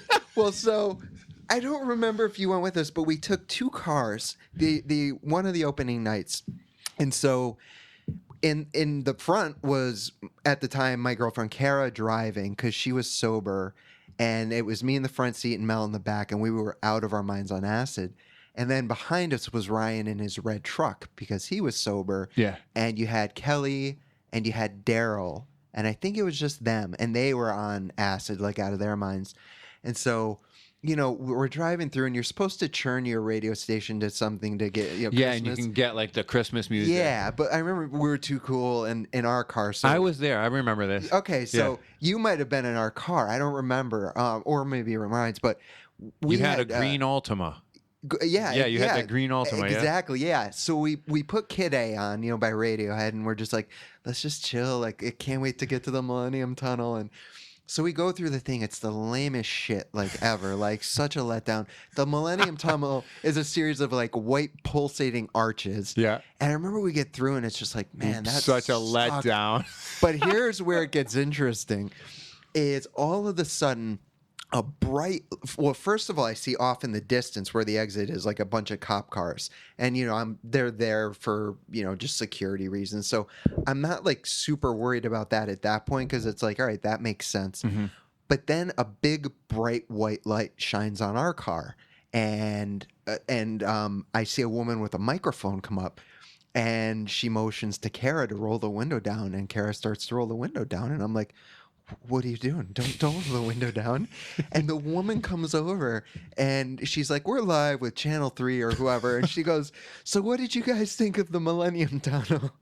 And before Kara said anything, I slam my hand down on her foot to push the accelerator down, and I yell, go, go, go. And this is on live television. So we go, and I remember she didn't like speed off so fast that the cops noticed, but we got to the end of the entrance, and like we took a left and like just parked somewhere where the cops couldn't see us. And so Ryan gets up to it, and he stops. And the woman's like, you're not going to be cool like the other car and take off on me, are you? And Ryan's like, huh? And then out of nowhere, you hear Daryl just go, Millennium! and she was over it at that point. She's like, back to you at the station. Dude. And I remember getting back to the apartment. Actually, we went to to eat or something, and then we got back to the apartment, and this is back when we had answering machines still at this point. Yeah. It was like beepers and answering machines, and I don't remember who it was. It might have been Ian or somebody left a message because they saw us on TV, and they were like, what the fuck is wrong with you guys? Because it was really on live TV. It was just, but man, back in the day, that was what we would get into. Dude, nobody knows about the secret hardcore scene of Hartford. Because everybody else was from like New Haven and like sprawled about. They would come from weird areas to come to shows in like New Haven. Yeah. And fucking like they're like, but Hartford never had, they had like, in the past couple of years, they do shit at the Webster Underground. Right. But like they haven't since in the last couple of years, but there was like nothing. No. Unless there was somebody who's doing like a weird show at Trinity. Or the Muni, but the Muni was pretty much rave. Yeah. There was like there wasn't anything. Once in a while there was. And we were all out here just left to our own devices. And that's what we did. Yeah. Like dude, oh my God. That's so funny. But we're still here, and look at us like fucking actually helping people like ourselves. That's the crazy thing. Like, not to like get sentimental now about it, but it's like it is important to once again like ring it in for a second and be like, like I spend my life now writing books, and I share. I actually have not shared a lot of these stories, so I'm glad we got to reminisce about them, but I share enough of them in the books, and it's like to let people know, like, people can go through some serious shit. Yeah. And turn their lives around. I mean, when I lived at Sisson, I had about 12 steak knives that I would put on my bed and lay down on them and go to bed. I remember it got to the point where Mel was like, dude, if you're going to keep doing that, you can't live here. I remember Mel would get mad at you for doing crazy shit in your room. But it was just like... I remember I was an intravenous heroin user, and I would smoke crack and dust every day. And I remember looking at you some days being like, fuck, because you'd be so drunk. And I remember one day, this was one day where I actually intervened. You had like the tabletop of your like dresser. Yeah. And you were like chopping up a pill. Yeah. But you were also chopping into the wood of the dresser. Wow. And you were like sniffing the pill, but like sawdust was going up your nose. And I was like, dude, come on. I was like, let let me do that for you. And like I would do it for you on like a clean like surface. Yeah. And you'd be like, thank you. But I was just like, oh my God, we are all fucked right And now. the best part is this is coming from the guy where we would continuously find spoons and needles like Yep. hidden in the Yep. bathroom. I Like, remember we would go out and a needle would fall out of my pocket and you guys would be like, all right, we're bringing you home. yeah, like because we did care about Yeah. one another. Yeah. But when you're locked in that cycle, It's and hard. you don't know any better, it's your way of life. Yeah. You know, it's literally it becomes when you become an addict, it becomes associated with life or death. Yeah. And that's the scary part, man. And that's why people use till they die is because they fear stopping will kill them. Yeah. When it's really what's going to save them. They get locked back into that. They're scared because it's going to be the most painful thing that they ever have to do. Right. You know, Right. and like me, I attest to my like venture into recovery to the length of time I went to rehab. Yeah. I was there for 8.5 months. That's fantastic. And it was a hard concept rehab. Oh, yeah, You yeah. couldn't, it was almost like jail. You could Yep. not leave. You were locked in. Yep. But you work your way up through the phases. You start to go out and look for a job. Right. But like people are coming in from the street and prison. Yeah. And I just remember that's where I met, like, you know, this guy Carl, my counselor in rehab, and Yeah. to this day I keep in touch with him. He was like Yeah. my angel, Right. And I'm not religious at all, and you know Right, that. This right. man was, I think he was put on this earth to help me. That's beautiful. And if I had never met him, who knows where the fuck I'd be? Right. But dude, I tell you, like these people try to do these like, and I talk to my patients about this Yep. in my work setting. Like, Yep. 30 days isn't going to do it. Absolutely not. You're And the not Britney state- Spears. No, and the state is constantly still cutting funding Yeah. for recovery. Yeah. It's absolutely insane to me. Lives. I mean, literally, it's money over lives. Yep. And that's why I'm so passionate about the work I do with Toivo, because we can at least bring in these mind, body, spirit complements to whatever other kind of recovery they find, but things like meditation or yoga or qigong that really help a lot of people in their recovery. Or Toivo also has its center where they offer all of these same classes for free. You know, so, and we're all people that have gone through it, so we're just trying desperately to give back and help Yeah. people, because we, you know, you've been through it, I've been through it, you know, like, and we do recover, not to be cliche, but we do recover. Like, Yeah. people get better and they turn their lives around and they're of service and they really help other people. Unfortunately, the statistics are much more in the favor of people not recovering than recovering, but that's just a statistic and it can change. It's just the way that it goes with Yeah. that. Like, you know, like I look at it as like, you know, I work in a methadone clinic. Yeah. And it's a bleak situation. Yeah. If people aren't there for super long periods of time, Yeah. they're relapsing, they're Yeah. getting discharged. Yeah.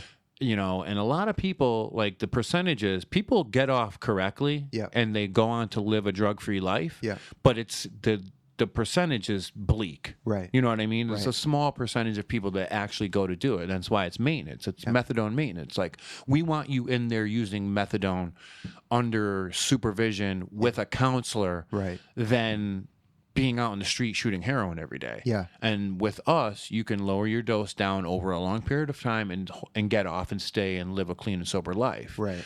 But like, you know, if I can have one patient get a couple months under their belt of clean time and then they relapse, I don't give a fuck. That is a success in itself. Huge. Because the next time they do it, it's going to be longer. And the next time they do it might be that time that they get it. And that's exactly what happened for me. It Yeah. got longer and longer. And it's not like you lose that clean time. I mean, you might lose a date, but you don't lose what you lost in those 2 months. And you don't lose the things you learned. Right, exactly. Yeah. And the beautiful thing that also sucks for an addict is that once you have that taste of not just sobriety but real recovery, like you learn to like actually enjoy life and thrive and find things you enjoy doing sober, once you go back to using, it's never the same again. No. It's never. It's worse. miserable. It's worse Yeah, it because you're sucks. guilty. Yeah. Oh yeah. Yeah. Yep. Plus, it's not enjoyable anymore. No. You know, like once you become an addict, like I still watch Intervention. I don't know why it's a guilty pleasure, but it's the same story over and over. I'm not using because I like this. Yeah. I'm using because I don't know what else to do.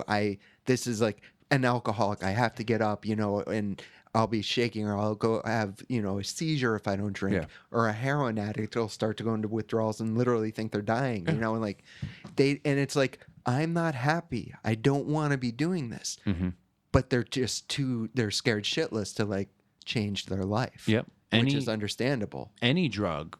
Yeah. Any drug. The reason people use it is because they don't like the way they feel without it. Right.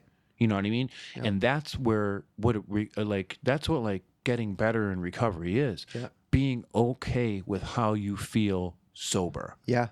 And a lot of that, you need therapy. Oh, yeah. You need to work through those issues that got you to that place. Dude, I just got back into therapy 2 weeks ago myself, because I've been battling depression again, and it's like I know that my slope, and it's like I need help. I'm going to see a therapist, and because I don't want to, end up back in that place. Definitely not. It's not worth it. Yeah. So yeah, I'm glad you said that. Yeah. I just went back probably 2 months ago, and the only reason I really went back was because this time around, I know I need to stay on the right path for the people I serve. Yeah. I come first because it's me. Yeah. I'm my own human being, but I will be totally worthless to my family, the patients I work for, my coworkers, and anybody else associated with me if I were to go down that road again. Yes, right. And I have a girlfriend that loves me. Yeah. And it got to the point where, like, if I don't seek help, because I was going through the same thing. I was super overwhelmed with work and school,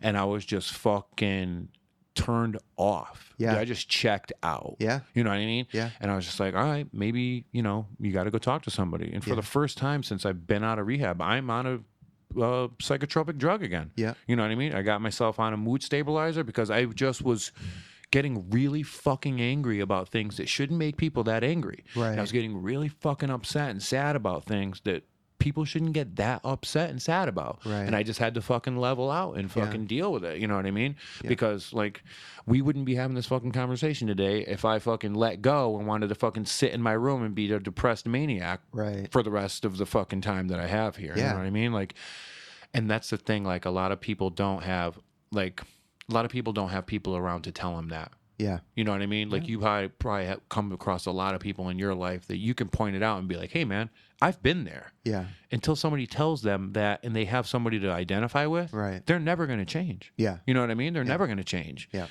And I think like dealing and hearing that from people through my journey in my life and getting like a little tidbit from this guy and a little bit of tidbit from that guy about how they do it or how they walked. You know what I mean? That helps me. Yeah. You know what I mean? I'm very much the same way. And that's why I said earlier, I don't advocate for a specific recovery tradition because I think there is a wealth of goodness in all of them. If you fucking want to go to yoga and that keeps you meditated and keeps you clean, do it. If you're a fucking militant fucking NA member and that's keeping you clean, fucking do it. Yeah. You know what I mean? Because you really can't push anything on anybody. Because remember when we were using it, somebody tried to push something on us? Oh, I'm just going to middle use more, finger, man. motherfucker. Yeah. I'm not listening to anybody. No.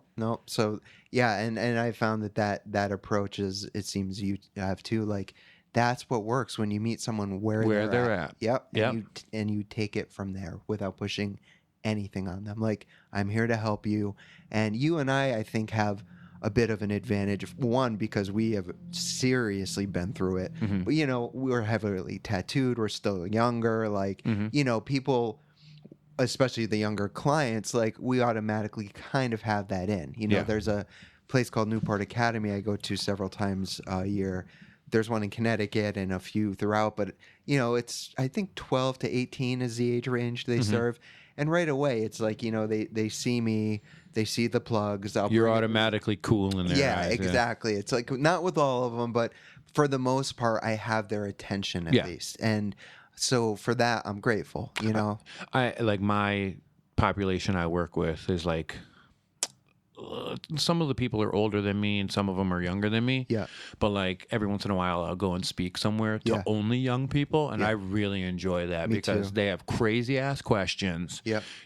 And you always leave there with something that blew your mind. Yeah. Like that you wouldn't hear from, your average, 40, 50-year-old client. Oh yeah. Yeah. And like I push my younger people harder Yeah. because they're the ones that have more time. Right. Like if somebody's on methadone and wants to be on methadone for the rest of their life and they're 60 years old, I'm not going to have that conversation with them every time I see them about like getting off. Right. If I have a 20-year-old, I'm going to. Yeah. Because you have a fucking jump and Yep.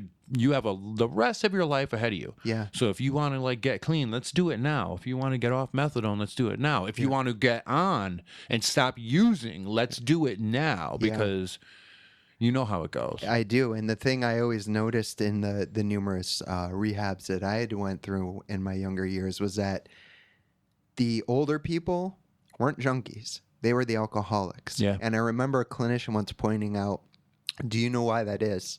And, nobody raised their hand. It's because the younger people that are doing the heroin, you get that one dose, it's bad. You OD, whatever it is, you die at a young age much more frequently with heroin and oxy than you do with alcohol. Alcohol is the slow killer, unless, you get in a DUI or something like that. But that's why, especially with opiates, it's so important to knock that shit out ASAP. Alcohol too, of course.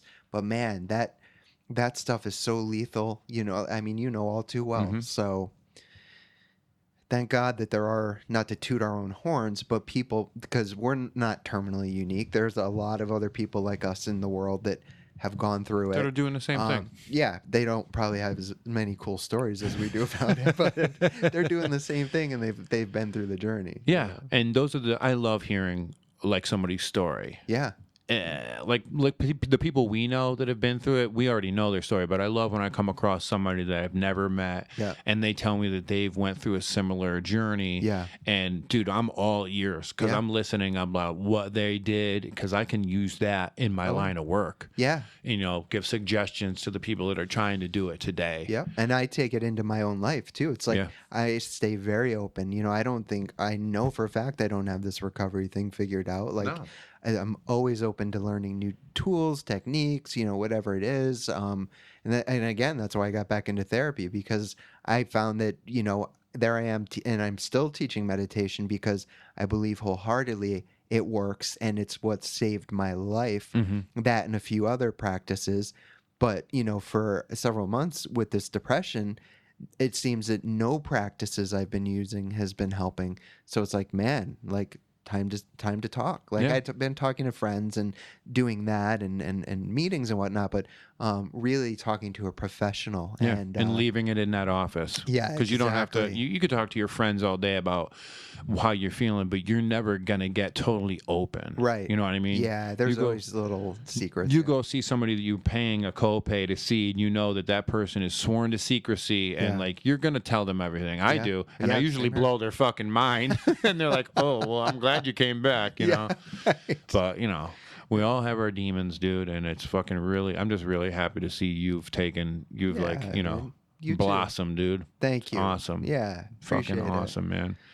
How can people get in touch with you? And how can people read your books or know about this new book you have coming out? Oh, well, thank you for asking. The cycle, they were in Barnes & Noble and all bookstores, but the cycle, since they've been out for a while, is the books are usually only in a store for about a year or so, unless they're huge New York Times bestsellers. Can you get them on Amazon? But yes, you can get them on Amazon. You can get them on Barnes & Noble. I mean, you can find them anywhere online. And the new book comes out March 6th through Simon & Schuster, which just kind of blows my mind because they're huge. That's a huge publisher. Huge publisher. Biggest book deal I've ever done. I mean, I'm not rich off of it, but it's like I'm shocked. That's what your job is. Yeah. So that's awesome, dude. I'm really grateful. Thank you. It's like, but that just is another testament to that.